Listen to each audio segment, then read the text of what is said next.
नमस्कार दोस्तों, धर्म रहस्य चैनल में आप सभी का एक बार फिर से स्वागत है। आइए जानते हैं इस कहानी के अगले भाग के विषय में। चलिए पढ़ते हैं इनके ईमेल पत्र। जय माता पराशक्ति गुरुदेव, चरण स्पर्श एवं सादर वंदन। नमस्कार दोस्तों, आपने पिछले भाग में जाना कि मुझे अब इंस्टीट्यूशन के माध्यम से शक्तियों से बात करना प्रारंभ हो गया। अष्ट भैरवी साधना, बटुक भैरव साधना, देवी अथर्व शीर्ष के अनुष्ठान के पश्चात मेरे अतीत के कुछ रहस्यों का पता चला और भी कुछ देवी आदिशक्ति के लिए एक संकेत प्राप्त हो रहा था। और दूसरी तरफ मकर संक्रांति को मेरी बुआ को परेशान करने वाली डायन की मृत्यु हो चुकी थी। आगे बताता हूँ दोस्तों, मेरा कुछ काम था तो मैं अपने होम टाउन से बाहर मुझे जाना पड़ा। वहाँ काम के लिए 1-2 दिन रुकने के लिए बोल रहे थे। फिर मुझे रुकने का मन नहीं किया तो फरवरी 1 रात 10 बजे घर वापस आ गया। अगले दिन 2 तारीख को सुबह 5 बजे ही मंदिर के पुजारी का कॉल आया। बोले कि मेरी मम्मी की डेथ हो गई है, इसलिए आपको कुछ दिनों के लिए मंदिर की पूजा के कार्य को संभालना होगा। रोज सुबह शाम पूजन आरती करके मंदिर की देखभाल करना होगा। क्योंकि आप ब्राह्मण नहीं है तो आपको अन्न भोग लगाना उचित नहीं है, इसलिए हर दिन 10 से 11 बजे एक शिव मंदिर का पुजारी आएगा, अन्न भोग बनाकर देवी को भोग लगाकर चला जाएगा। ये सुनकर मेरी खुशी तो 7वें आसमान पर थी कि जिस देवी के मंदिर पहुंचना लोगों के लिए असंभव होता था, मुझे उस मंदिर का पूजन दायित्व तो मिल गया था। उस दिन जल्दी से नहा धोकर पहुंच गया मंदिर और पूजन के पश्चात पुजारी जी को मंदिर से विदा कर दिया। तब बहुत जोरों शोरों भक्ति से अपना पूजा मंत्र जाप करने लगा। हमेशा देवी भगवान शिव के मंत्र, स्तुति, श्लोक ये सब चल रहा था। धीरे धीरे मेरी आज्ञा चक्र और हृदय में कुछ चिपका सा महसूस होने लगा। मैं समझ गया कि मेरा आज्ञा चक्र अब प्रभावित हो रहा है। दोस्तों, इसके पहले कि मेरे और साधिका के कुछ रहस्य मुझे पता चले, उसको यहाँ एक उदाहरण के रूप में बता दूं। मानो एक कुरूप साधक है जिसके पास दुनिया में कोई भी लड़की जाना नहीं चाहेगी, तो वह जब एक अप्सरा की साधना करता है, एक ब्रह्मांड सुंदरी भी उसके पास आ सकती है। इसका कारण क्या है? अगर आप गुरुजी के वीडियो को, अनुभवों को ठीक से सुन रहे होंगे तो पता चलेगा कि यह सब आकर्षण और विकर्षण का खेल है। सब कुछ एनर्जी के ऊपर निर्भर करता है। इसलिए यही कारण है कि मेरे एक दोस्त, जो कि दिखने में बहुत ही ऑड होने के बावजूद भी लड़कियां और औरतें इसके पीछे पड़ जाती। हालांकि उसे एक शक्ति के माध्यम से रोका जाने के बावजूद भी वो रुका नहीं। अब पूरी तरह से काम पिशाच जैसा बन गया है। उसके साथ ऐसी लड़कियां और औरतें बहुत जल्दी आकर्षित हो जाती हैं। मैं यही कहना चाहता था कि साधक चाहे कुरूप हो या सुंदर, तंत्र शक्तियां साधक की बाहरी शरीर को नहीं देखती। साधक का मंत्र तरंग जहां से आ रही होती है उस तरफ खींचे चले जाते हैं। अगर साधक के साथ कोई होता है तब वो उस तरंग को पहचान नहीं पाती, तो जहां तब ऊर्जा ज्यादा होता है उस तरफ आकर्षित हो जाते हैं। या फिर साधक और उसके पास रहने वाला व्यक्ति दोनों अगर एक जैसे ही होते हैं तो शक्ति पहचान नहीं पाती कि कौन उसका साधक है और गलत व्यक्ति को चयन करने की संभावना रहती है। इसलिए तो साधक हमेशा अकेला और जनशून्य जगह में रहने के लिए जाता है ताकि शक्तियां साधक तक सही से पहुंच सके।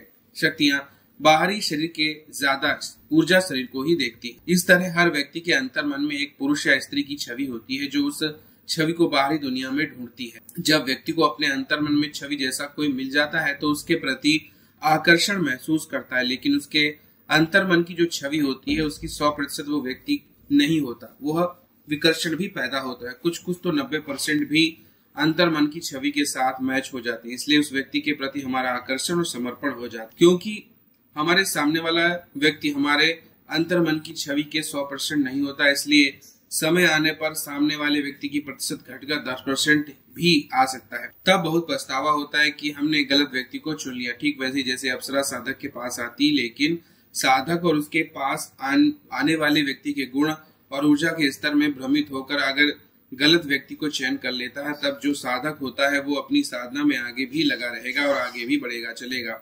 आगे चल के वो और भी अधिक शक्ति संपन्न अप्सरा को आकर्षित करेगा। लेकिन जो दूसरा व्यक्ति है उसकी ऊर्जा स्तर में कोई बदलाव नहीं होगा, बल्कि गलती से अगर वो व्यक्ति किसी और के पास चला जाता है तो उसकी ऊर्जा स्तर बढ़ने के बदले हुए तेजी से घटेगा। साथ ही साथ उससे जुड़ी अप्सरा की ऊर्जा को नष्ट कर देगा। और तब जब अप्सरा को अपनी गलती का एहसास होता है तब बहुत पछतावा होता है कि मैं सही व्यक्ति को पहचान नहीं पाई। मैं भी अपने जीवन के बचपन से ऐसे व्यक्ति की तलाश में था। जब भी उसकी ऊर्जा के मैचिंग का कोई व्यक्ति को देखता था तब उनके प्रति मेरा प्रेम भाव उत्पन्न होता था। कुछ तो मेरा एक तरफा प्यार रह गया और कुछ थे जिनको मैं लव प्रपोज करते ही मेरे प्रपोज को वह एक्सेप्ट कर लेते। तब मुझे अंदर से एक प्रेरणा आता था कि मैं जिसे तलाश कर रहा हूँ ये वो नहीं है, ये मेरा प्यार नहीं है। इसलिए तुरंत ही मैं अपनी बातों को बदल देता था और मजाक के मूड में ही इधर उधर बोल देता था और उससे भाग जाता था, जबकि वो लोग सीरियस थे इस बात को लेकर और कुछ तो खुद से ही मुझे पसंद करते थे। वे चाहते थे कि मैं उनको प्रपोज करूं, पर मैंने कभी ऐसा नहीं किया। बाद में नाराज होकर मुझसे बात करना ही कम कर दिया। यही सादिका मेरे अंतर्मन वाली लड़की थी। हम दोनों के जन्मों जन्मों का कुछ कर्म बंधन है जिसको पूरा करने के लिए मुझे भी जन्म लेना पड़ा है। हम दोनों की कहानी कुछ गहरी कर्म से जुड़ी है, पता नहीं कितने जन्मों तक रहेगा, क्योंकि मुझे अब उसके साथ इस जन्म मिलना नहीं और ना ही मोक्ष की इच्छा रखता हूँ। जो माता पराशक्ति की इच्छा होगी वही घटित होकर रहेगा। मुझे अब इस रिश्ते में कोई दिलचस्पी नहीं है, पर फिर भी हम दोनों रिश्ते को बहुत अधिक महत्व दे रहे थे। तो मुझे अब मंदिर की पूरी दायित्व मिल गई है, तो मुझे दिन रात को मंदिर के अंदर ही रहकर रात भर बगुला चामुंडा माला मंत्र का भीषण पाठ करने लगा, ताकि मेरे और सादिका के इस संबंध में जितने भी हमारे शत्रु होंगे उन सबका मन उच्चाटन हो जाए और हम आगे बढ़ पाए। तो मैंने सोचा कि प्रत्येक दिन इसकी इसी तरह भीषण रूप से पाठ करूंगा, पर अगले दिन इसका उल्टा असर देखने को मिला। मेरे शत्रु कहाँ उच्चाटित होते, बल्कि मैं स्वयं ही उच्चाटित होने लगा और कोई काम में मन नहीं लगा। कारण जब पता चला कि सादिका मुझे अपना शत्रु मानती है और मेरी आधी शक्ति उसको प्रभावित करती है, इसलिए ये माला मंत्र पाठ उसके शत्रु के रूप में मुझे ही प्रभावित कर रही थी। और ये बात जब समझ में आई तब मेरे आंखों में आंसू आ गए और माता बगलामुखी को रोते हुए प्रार्थना करने लगा। अपनी किस्मत के लिए भी दुख हुआ, मैं कुछ नहीं कर सकता, ऐसे में मुझे हमेशा दुख दर्द सहना होगा। तब याद आया एक भाई खुद पे मारण प्रयोग किए थे। मुझे भी अधिक दुख होने के कारण खुद पर मारक प्रयोग करने का मन लगा, ताकि मैं कम से कम मर के इस जीवन और दर्द से मुक्ति पाऊं। रात को धूमावती माता को स्मरण कर प्रार्थना किया कि मुझे इस जीवन से मुक्त करे, वो मोक्षदायिनी है, मुझे मोक्ष दे। इसलिए अब उनका मंत्र जाप करने की सोचा। फिर रात 10 बजे के बाद आरंभ हो गया मेरा धूमावती मंत्र जाप, वो भी मेरे मूड माला से। और कुछ ही मिनट हुए होंगे दिल में पीड़ा होने लगी और जाप के साथ अधिक बढ़ गई। वहीं पर से मैं रेस्ट लेते लेते सो गया। अगली सुबह मुझे अब जीना पसंद नहीं था। घर का कुछ काम था, वो काम के लिए गया तो देखा क्विंटल चावल बाइक से लाने के लिए मुझे तकलीफ होने लगी। मैं अपने शरीर की हालत देखकर बहुत उदास हुआ कि मेरा शरीर इतना खराब हो गया, बिना खाए पिए बर्बाद हो रहा है। मेरे जीवन में सादिका आए, वो कहाँ खुश रह पाएगी, यही सोचकर अब मैं मोक्ष की प्रबल इच्छा होने लगी। तब उस दिन दूसरे पुजारी भोग लगाकर जाने के बाद मैं उदास होकर उसी मंदिर के गर्भगृह में देवी के सामने सो गया। तब एक स्वप्न देखा जिसमें हमारे गांव में एक बहुत बड़ा मेला कार्यक्रम चल रहा है। हर तरफ शांति फैली हुई, जहां देखो अफरा तफरी। गांव में जैसे कोई भयंकर विपदा आ गई, लोग इधर उधर भाग रहे थे। तभी मेरे पापा कुछ लोगों को बिठाकर समझा रहे थे कि हम सबको एकत्रित होकर इनसे लड़ना होगा, कलयुग का प्रभाव कम करना है।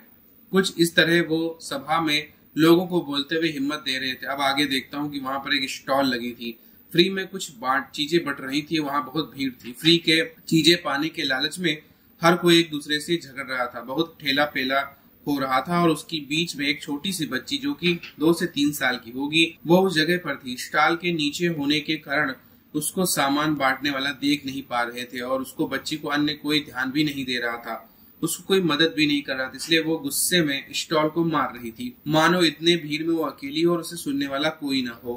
मैं वहां से उठा और सपने का अर्थ समझने के लिए एक भाई को फोन किया। तब हम दोनों में डिस्कशन हुआ। पहले मैं सोच रहा था कि मेरे से जुड़ी सादिका कहीं फंसी होगी, उसको सुनने वाला कोई नहीं होगा, क्योंकि हम दोनों का कनेक्शन दुनिया के लोगों की सोच से बाहर है। इसलिए मेरा इस तरह सोचने के पीछे का कारण यहाँ मैं नहीं बताना चाहता। फिर बाद में ख्याल आया कि यह देवी आदिशक्ति हो सकती है, क्योंकि कलयुग का प्रभाव भी बढ़ने लगा है और लोग भक्ति और श्रद्धा से दूर होने लगे। हर कोई अपने स्वार्थ के पीछे पड़ा है। हर तरफ नकारात्मकता बढ़ गई है, क्योंकि पहले बहुत लोग इस मंदिर में आ रहे थे, लेकिन अभी उतना नहीं आ रहे हैं। मंदिर के पुजारी भी उतने भाव और समर्पण नहीं दे रही। देवी की दुख सुनने के लिए कोई नहीं है। तब मैं देवी मूर्ति के सामने रहकर देवी से कहा, आप स्वयं आदिशक्ति हैं, अपना सामर्थ्य पहचानिए, आप कोई बच्ची नहीं है। आप चाहेंगे तो सब कुछ बदल सकते हैं, अपने आप को जागृत कीजिए, मैं आपके साथ हूँ। इस तरह का जोशीले शब्दों का प्रयोग किया था और ये मैं अपने साधिका को सामने रखकर उसे समझाने के लिए जैसे ही किया, मानो मैं किसी देवी को नहीं बल्कि मेरी साधिका को एक बच्ची की तरह समझाने का प्रयास कर रहा था। इसलिए ये भी ऐसा सोचने लगा क्योंकि बटु भैरव के माध्यम से मुझे कुछ पता चला। उस दिन रात को मंत्र जाप करने के बाद मंदिर के गर्भगृह का दरवाजा बंद कर वहां बगल में सो गया, पर 2-3 बजे अचानक से उठ गया। गर्भगृह के अंदर जाने का मन लगा और देवी से बातें करने लगा क्योंकि वो मेरे लिए एक बच्ची जैसी लगने लगी थी, और उनसे बातें किया। तब बातें खत्म कर बाहर निकला, तब अचानक से गर्भगृह का पर्दा खुलकर नीचे गिर गया। तब मुझे लगा देवी नहीं चाहती कि ये मंदिर बंद हो। तब मैं ऐसे ही खुला छोड़कर अपने आसन में बैठ गया और गुरु मंत्र जाप करने की सोचा। तभी ख्याल आया कि अभी तो कोई नहीं सुनेगा, क्यों ना मैं गुरुजी के स्वर के साथ भी गुरु मंत्र जाप करूं। और अपने म्यूजिक सिस्टम ऑन करके गुरुजी के 108 गुरु मंत्र वाले ऑडियो को रिपीट मोड में चलाकर गुरुजी के साथ एक ही स्वर में मंत्र का उच्चारण करना शुरू कर दिया। धीरे धीरे मेरा उच्चारण तेज बढ़ता गया, एक अलग सा जोश बढ़ गया। तब मंदिर के घंट ले आया और बहुत ही गर्म जोशी के साथ घंटे के शब्द और मेरे गुरुजी का जाप बढ़ने लगा। तब ऐसा प्रतीत हुआ कि गुरुजी के जाप के कारण आसपास के मंदिर भी प्रभावित हो रहे हैं और वह सभी जागृत होने लगे हैं। आसपास के क्षेत्र के भैरव और भैरवी जागृत अवस्था में आने लगे हैं। इस तरह के लगातार 1.5-2 घंटे जाप चला। जब मंदिर के बाहर लोगों की आहट आने लगी तब मंत्र जाप को रोक दिया और अपने कार्य में लग गया। उस दिन ऐसे ही मंत्र जाप स्तुति में गया, पर अगले दिन 11 बजे भोग लगाने के पश्चात जब मैं मंदिर के अंदर ही पीछे की तरफ लेट के सो गया, तब मुझे अचानक से बहुत सारे लोगों का कोलाहल सुनाई दिया। मुझे लगा भैरव और भैरवियों का कोलाहल मचा रहे होंगे। तब अचानक से उठ गया, देखा कि कोई नहीं, सपना नहीं बल्कि सच में कोलाहल मचा हुआ है। बाहर जाकर देखा तो हाई स्कूल के बच्चे गेट के बाहर चिल्ला रहे हैं। मंदिर के पुजारी का आदेश था कि कोई ब्रह्मा भी आ जाए तो 12 बजे के पश्चात मंदिर का गेट मत खोलना, पर मैं इन लोगों को देख कर मना नहीं कर पाया और खोलते ही 8 क्लास के 50 से 60 बच्चियां एक साथ मंदिर के भीतर घुसने लगे। मैं हैरान था। तब उनके साथ एक शिक्षक आए थे और बोले हमें फूलों के विषय में एक ऑब्जर्वेशन क्लास लेना था। इसमें से किसी ने कहा कि मंदिर में गार्डन है, पार्क जैसा, इसलिए हम सब यहाँ आए हैं। तब मुझे मन में हंसी आई कि यहाँ कहाँ गार्डन है, और फिर उनके मंदिर के बैक साइड को चेक करने के लिए कहा। वो लोग फूलों के लिए ढूंढते ढूंढते रह गए, पर उनके हाथ कुछ नहीं मिला। फिर मैं देवी की माया के विषय में बताते हुए कहा कि आप यहाँ नहीं आए बल्कि आपको यहाँ लाया गया है। वो कुछ समझ नहीं पाए। तब मैं उनको पूरी बात समझाया। दोस्तों, धूमावती जाप के अगले दिन कुछ हुआ था, वो विषय बताऊंगा तो ये कहानी और अधिक लंबी हो जाएगी, इसलिए नहीं बताऊंगा। बस इतना जान लीजिए कि मुझे बहुत दिनों से स्कूल में जाना था लेकिन जा नहीं पा रहा था। मेरे पापा की कुछ चिंताएं थी जिसका हल हिसाब के खुद पूरा स्कूल चल के मेरे पास पहुंचा था, और ये शिक्षक खुद एक काल भैरव साधक थे जिनके जरिए स्कूल के बच्चे यहाँ मंदिर पहुंच गए थे। इस तरह से यह बात की पुष्टि होती है कि आसपास के मंदिर जागृत हुए हैं और भैरव भैरवी भी अपनी जागृत होकर मंदिर की तरफ अग्रसर हुए हैं। एक नॉर्मल शिक्षक होता है तो अलग बात होती है। जब उनको देवी की राज बताया तब वो स्तुति करने लगे। उनकी स्तुति में इतनी पारंगतता देखकर पूछा तो वो दक्षिण काली और महाकाल के सेवक के स्वरूप में अपने को बताए। तब जाके मुझे भी इस बात पर विश्वास हुआ कि आसपास की शक्तियां जागृत हुई थी। इस दिन के बाद मेरा भाव और अलगाव बहुत बढ़ गया और इसी बीच बहुत सी हैरानी वाली बातें और घटनाएं हुई। उनको अनदेखा कर आगे की कहानी बताता हूँ।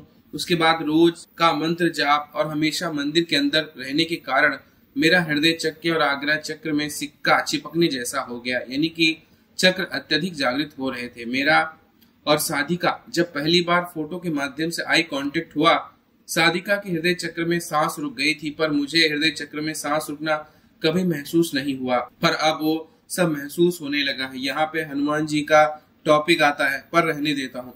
बहुत सारी घटनाओं को छोड़ देता हूँ क्योंकि यहाँ पे काम के सिलसिले में उत्तराखंड से भी कुछ लोग आए थे और इन दिनों मंदिर में आश्रम में रुके थे, जिनके साथ मेरा कुछ घटनाएं घटी। वो भी आश्चर्य थे। देवी की माया कुछ अलग ही देखने को मिली है, और जो पंडित लोग भोग लगाने आते थे उनको भी कुछ अद्भुत देखने को मिला, लेकिन वह मुझ पर जलने लगे क्योंकि मैं ब्राह्मण नहीं था और उनसे आगे बढ़ रहा था। खैर छोड़िए, जो भी हुआ जाने देते हैं।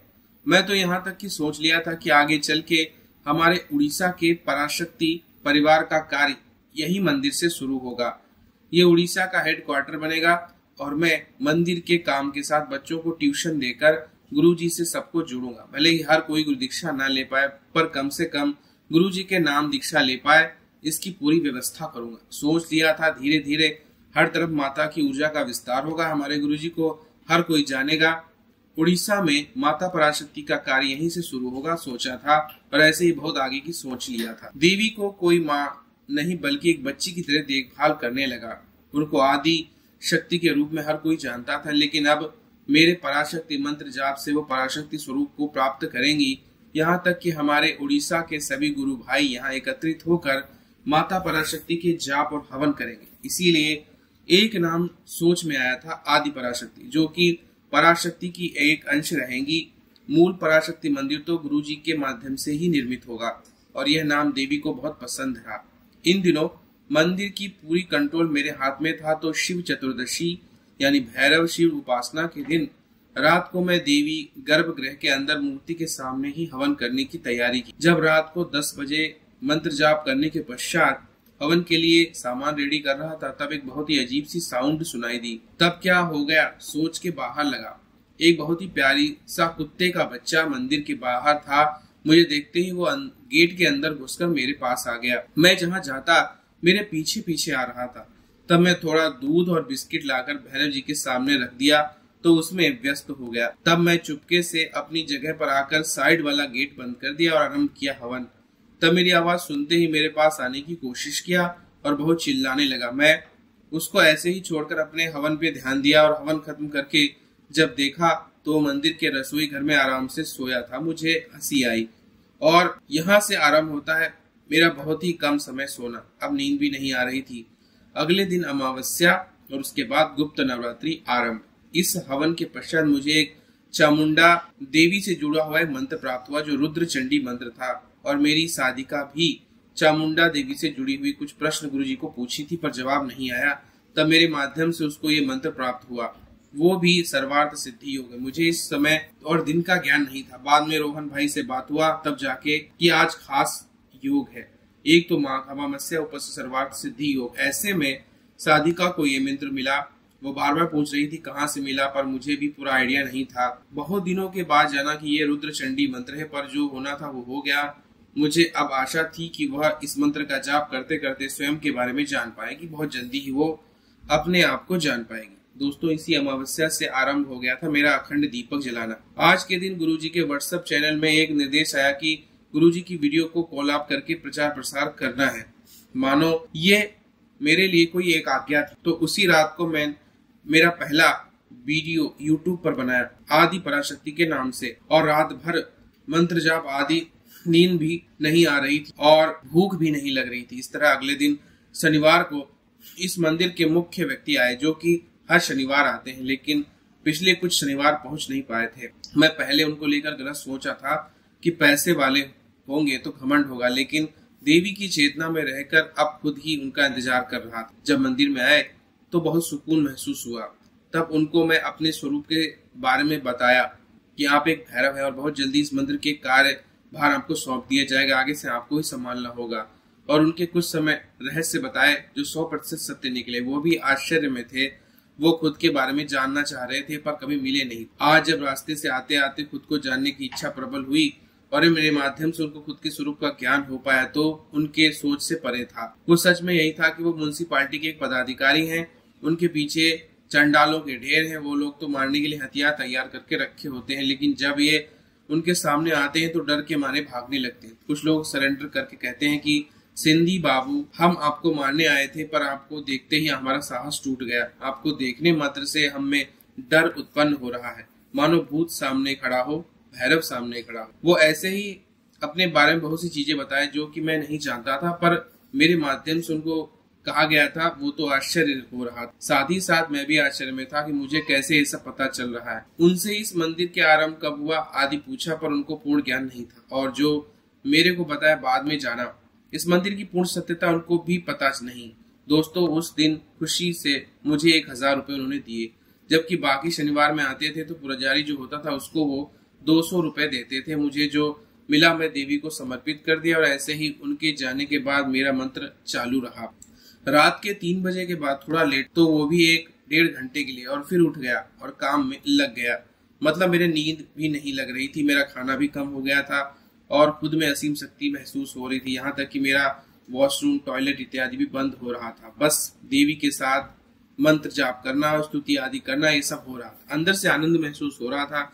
जैसे कि गुरुजी ने बताया था कि अष्टचक्र भैरवी में हमेशा व्यक्ति अंदर से आनंदित रहता है, ऐसा ही मेरे साथ। अगले दिन रविवार को मुझे लगा कोई आने वाला है। देवी किसी के इंतजार में। मैंने बहुत सारे परिजनों को बुलाया, मंदिर आ जाओ, बहुत देर हो गया है। कोई भी नहीं आया तो मन ही मन सोच रहा था कौन हो सकता है, किसका इंतजार किया जा रहा है। मैं कंफ्यूज था। उस दिन मेरे भैया और भाभी की एनिवर्सरी थी, तो मुझे बुलाया कि मंदिर में आ जाओ, यहीं पे दर्शन करके जाना। लेकिन कोई भी मंदिर नहीं आ पा रहा था। सोचा कि म्यूनिसिपालिटी ऑफिसर का इंतजार है, क्योंकि आज रविवार है, भैरव का दिन है। सच में देवी किसी भैरव के इंतजार में थी। उस दिन केवल एक वृद्ध व्यक्ति आए जो पहले 7 साल तक इस मंदिर की पुजारी बन के सेवा किए थे। वो जब देवी के सामने आए तो देवी की स्तुति पाठ किया, साथ ही में डमरू की ध्वनि। मेरी डमरू नाद से देवी स्तुति सुनकर उनकी आंखों में आंसू आ गए। फिर स्तुति के अंत में शांत होकर बोले, मैं सालों के बाद यहाँ आया हूँ, और अभी आया ही नहीं बल्कि मुझे लाया गया है। तब मुझे अपने बारे में भी आश्चर्य लगा कि मैं कौन हूँ, क्या चल रहा है मेरे साथ जो कुछ भी घटित हो रहा है, क्या ये सच है या धोखा है। मैं आश्चर्य में हूँ। मैं उन पुराने पंडित जी से मंदिर की शुरुआत में कहा और जानने की कोशिश किया, तब उनको भी शुरुआत में कहाँ से ज्ञान हुआ था। दोस्तों, मुझे एक आभास हो रहा था कि ये जगह भी मेरे जन्म से जुड़ी है और इसकी उत्पत्ति भी मेरे जन्म के अनुसार ही है। और सच कहूँ दोस्तों, मुझे उस वक्त तो पता ही नहीं चला, लेकिन अभी इस कहानी का भाग लिखने के लिए जब मई आखिरी को मूल दिन के जुड़े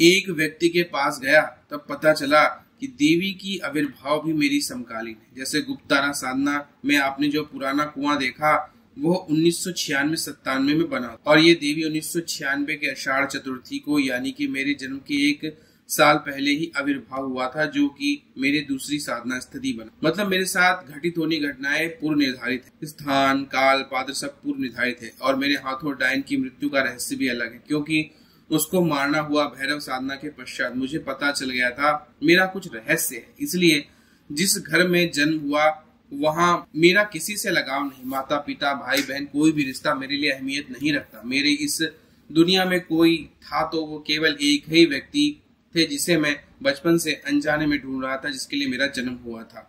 दोस्तों, माफ करना, फिर से टॉपिक के बाहर हो गया। अब मुझे आगे की बात बताता हूँ। दोस्तों, मेरे साथ ये घटित घटनाएं मेरे अंदर से जो आ रही हैं, उनकी सत्यता जानकर मुझे विश्वास नहीं हो रहा था। तब जो पंडित देवी के भोग बनाने आते हैं, उनके पास गए और पूछा, मेरे साथ जो घटित हो रहा है ये सब कल्पना है या सच्चाई? तो वो मुझसे जलते हुए एक वाक्य बोले, कल्पना मूले काल। तब ये सुनते ही मैं पूरी तरह टूट गया। अब अंदर ही अंदर आलोचना करने लगा, क्या ये सब भ्रम है? जो कुछ घटित हुआ ये कैसे भ्रम हो सकता है? दोस्तों, आपको बताता हूँ कि ये पंडित मुझे लेकर जल रहे थे, क्योंकि वो खुद इस मंदिर में मेरे साथ घटित बातों के प्रत्यक्ष साक्षी थे। कुछ चमत्कारिक दृश्य देखे थे। और भी दोस्तों, वो शिव मंदिर की पुजारी होकर भी बहुत रूखा व्यवहार करते थे, जिस वजह से लोगों को शिव जी के मंदिर जाने का मन नहीं करता था। ये बात मुझे बाहरी लोगों से भी पता चली। तब मेरे ज्ञान के अनुसार उनको शिव जी के गुण तत्वों के बारे में समझाने की कोशिश किया। जो ज्ञान मुझे गुरुजी से मिला था वो बताने लगा, इसलिए उनके भीतर मुझे को लेकर एक द्वेष भाव उत्पन्न हो गया था। खैर, जो भी हो, वो ये सब कल्पना मूले काल वाली बात कहे तो मुझे बहुत बुरा लगा। वो भोग लगाने के बाद मुझे प्रसाद ग्रहण करने को कहे तो मैं मना कर दिया। उनके जाने के बाद मैं देवी के सामने बहुत रोया, क्योंकि आज तक मैंने कभी मेरे खुद के स्वार्थ के लिए चिंता नहीं किया था। मेरा सब कुछ समर्पित कर दिया था। साथ ही साथ मेरे बचपन से आज तक जिस भक्ति पूजा में मैं जी रहा हूँ वो भी निरर्थक है। सब कुछ मेरा कल्पना हो गया। ये सब सोच के रोने लगा। देवी से भी तीखी बातें करने लगा और रोते रोते ऐसे ही उनसे बातें कर रहा था। मेरे आंसू बंद नहीं हो रहे थे, प्यास भी लग रही थी, तब पानी भी नहीं पिया। ऐसे ही मूर्ति के सामने रोते हुए सो गया। तब घटित सपने याद नहीं, पर जब उठा तब अलग सी चेतना प्राप्त हुई। मुझे समझाया गया कि पुजारी भी तो एक मूर्ति को देवी की कल्पना करके उसको भोग लगा रहा है, उसके लिए तो सब कल्पना ही है। इस तरह मुझे समझाकर शांत किया। तब महसूस हुआ कि मेरे रूट के प्रसाद न ग्रहण करने की वजह से भी देवी भी भूखी, वो भी कुछ नहीं खाई। बस पुजारी आकर सामने भोग रखकर अपना कर्म कांड किया और चला गया। क्योंकि दोस्तों, मैं रोज अपने हाथों से देवी को खिलाने की कोशिश करता था। उनके मुख में भोजन स्पर्श करा के खिला रहा था और आचमन भी कर रहा था, मानो एक बच्ची हूँ। तो आज मैं रूट के नहीं खिलाया तो वो भी नहीं खाया, ऐसा महसूस हुआ। इसलिए भोजन तो नहीं था, देवी को प्यास लगी होगी, सोच के पानी पिलाया और मैं फिर पानी पिया। बाहर आकर पौधों को पानी दिया। नहा धोकर जब पूजन के लिए आया तब अलग सा महसूस हो रहा था। आज्ञा चक्र अत्यंत ही प्रभावित हो रहा था। तब देवी के चरणों को देखा तो उसमें आलता लगाने का मन हुआ। जाकर पैरों में लगाने वाले आलता खरीद लाया और तब नेल पॉलिश लगाने का मन किया तो नेल पॉलिश भी ले आया। धीरे धीरे देवी को अब 16 श्रृंगार करवाने का मन लगा और देवी के शयन कक्ष में मुझे उनके पुराने सामान मिले जो कि बिल्कुल नए थे, वो सब उठाकर मैं ले आया। देवियां खास करके माता काली आदि सब अपने शरीर में रक्त चंदन का लेप लगाते हैं, तो मुझे भी इनके लिए लेप लगाने का मन लगा। रक्त चंदन का काम होता है तो रक्त चंदन के साथ अबीर, कपूर, इत्र, अष्टगंध, गुलाब के चूर्ण, गुलाब जल, सुगंधित द्रव्य का लेप लगाया। लेकिन देखा कि ये कम मात्रा में हो जाएंगे तो अब क्या करूं। दोस्तों, इस वक्त यहाँ लाइट चल रहा था। तब मैंने मंदिर में आए सारे सिंदूर को निकाला और इस लेप में डालने लगा। 100 से 200 सिंदूर के पैकेट हो सकते हैं, सबको मिला लिया और लेप लगाने की सोचा। लेकिन तब ख्याल आया, अब तो लेप नहीं लगा सकता हूँ, कुछ ही जगह लेप लगा सकता हूँ क्योंकि वो साड़ी पहने हैं और साड़ी कैसे हटाऊं। साड़ी हटाया तो नया वस्त्र देना होगा और अभी कहाँ से लाऊंगा नया वस्त्र। मेरे मन का ख्याल आया कि मेरे पास 2 मीटर लंबी रेशम की कपड़ा है और वो आश्रम के मेरे साधना वाले कमरे में है। तो मैं जैसे ही वस्त्र लेने मंदिर की तरह निकल गया, आश्रम के तरफ गया, तब बारिश होना आरंभ हुआ, जबकि शाम को बारिश का नामो निशान नहीं था। वस्त्र लाने के समय बारिश बढ़ना चालू हो गया। उस वक्त मंदिर में मेरे अलावा कोई नहीं था, लाइट गायब थी, हर तरफ अंधेरा। बस मंदिर के गर्भगृह में 2 दीपक जल रहे थे, एक देवी के अखंड दीपक, एक कर्म साक्षी दीपक। वैसे अवस्था देवी और मैं, ये रात के 10 बज चुके थे। अब समस्या ये आया कि मैं देवी को वस्त्र कैसे निकाल सकता हूँ, उचित है या नहीं, समझ नहीं पाया। तब देवी के माध्यम से कुछ चेतना मिल रहा था। नारी केवल 2 लोगों के सामने अपना अंग खुला रख सकती है, या तो पति या फिर उसकी संतान, अगर वो बच्चा हो। और थोड़ा ऑड लगेगा आपको, पर उस समय इस तरह की प्रेरणा आ रही थी और तभी मुझे एक बच्चे के रूप में आना होगा, जैसे कि बटुक भैरव बाल रूप में होते हैं, ठीक ऐसे ही। तब उनकी प्रेरणा से अब मुझे भी एक बच्चे की तरह दिगंबर होना पड़ा। आप लोगों को यह ऑड लग सकता है, लेकिन मैं बहुत पहले ही तारा साधना में दिगंबर स्वरूप को प्राप्त हो चुका था, इसलिए मुझे ज्यादा बड़ी बात नहीं लगी और एक बच्चे की भांति अपना सरल मनोभाव रखे दिगंबर हो गया और देवी का वस्त्र रंग खोलकर श्रृंगार की तैयारी की। तब बहुत अधिक बारिश होने लगी। देवी की बालों को सुलझाने लगा, उनमें चमेली का तेल आदि, कोई भी गलत विकार वासना आदि कुछ नहीं। मुझमें देवी के प्रति के लिए मेरे देवों के देव महादेव सीरियल भी चलाया, ताकि महादेव की बातें उन्हें गाथा आज शक्ति के लिए प्रिय थी। यह आज नहीं बल्कि हम दोनों रोज देखते हैं। अच्छा लगता था देवी के पास रहकर देखने में, क्योंकि हनुमान जी को खुद की स्तुति गान से ज्यादा राम की कथा प्यारी होती है। इसी तरह देवी को खुद के विषय से ज्यादा शिव चरित्र पसंद था, इसलिए मैं उनकी खुशी के लिए उनके सामने ही ये कहानी चलाता था। आज भी ऐसे ही हम दोनों देखते देखते मैं मंत्र जाप कर रहा था, बालों की सेटिंग कर रहा था, देवी के साथ शिव कथा देख रहा था। बारिश जोर से हो रही थी।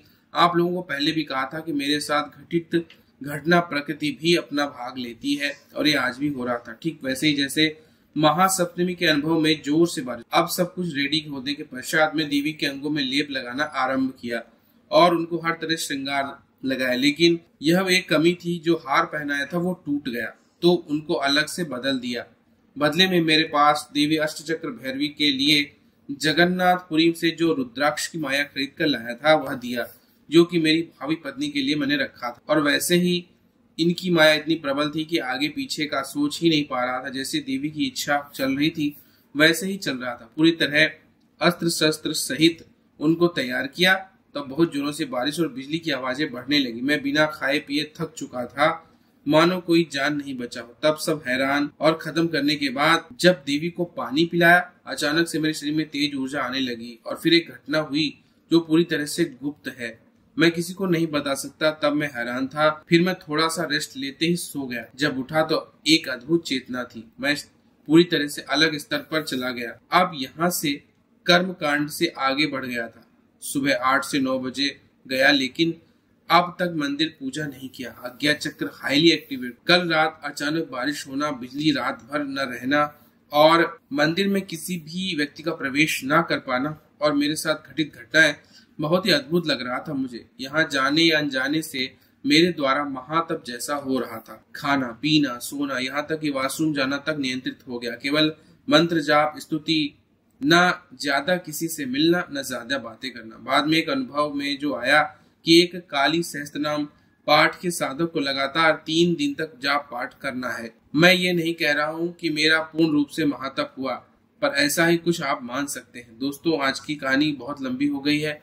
इसके आगे की बात मैं आपको बाद में बताऊंगा कि मेरे साथ क्या घटित हुआ। तब तक के लिए आज्ञा दीजिए। जय मां पराशक्ति। तो ये इनका अनुभव है जो इनके साथ घटित हुआ।